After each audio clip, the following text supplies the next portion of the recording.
संपूर्ण महाराष्ट्राला हादरवून टाकणाऱ्या मालेगावच्या डोंगराळे इथला अत्याचार आणि खून प्रकरणाचा तपास पूर्ण झालाय। पोलिसांनी अवघ्या 23 दिवसांमध्ये तपास पूर्ण करून तब्बल 425 पानांचं आरोपपत्र मालेगावच्या जिल्हा अप्पर सत्र न्यायालयामध्ये दाखल केलंय। यावेळी पुन्हा एकदा आरोपीला मोबाईल व्हिडिओद्वारे या कॉन्फरन्सिंगद्वारे हजर केलं असता आरोपीला 14 दिवसांची न्यायालयीन कोठडी देण्यात आली आहे।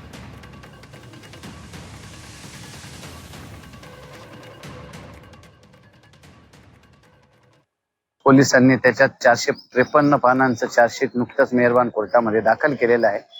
पीडितेकडनं म्हणजे ओरिजिनल कंप्लेनंट इन्फॉर्मंटकडनं मी स्वतः वकीलपत्र त्यावेळेस दाखल केलेलं होतं, परंतु महाराष्ट्र शासनाने स्पेशल गॅझेट करून ॲडव्होकेट उज्ज्वल निकम यांची या प्रकरणामध्ये नियुक्ती केलेली आहे।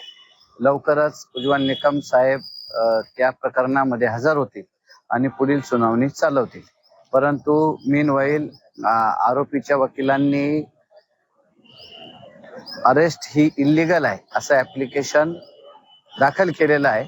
त्या अनुषंगाने त्या अर्जावर पहिले सुरुवातीला सुनावणीचं कामकाज होईल। पोलीस स्टेशन CR नंबर 839 मध्ये, ज्यामध्ये डोंगराळेमध्ये एक दुःखद घटना झाली होती। यामध्ये आम्ही 9 तारीखला आपली चार्जशीट कोर्टामध्ये दाखल केली आहेत। या केसमध्ये शासनाकडून वरिष्ठ लॉयर श्री उज्ज्वल निकम साहेबांची नियुक्ती पण झालेली आहे।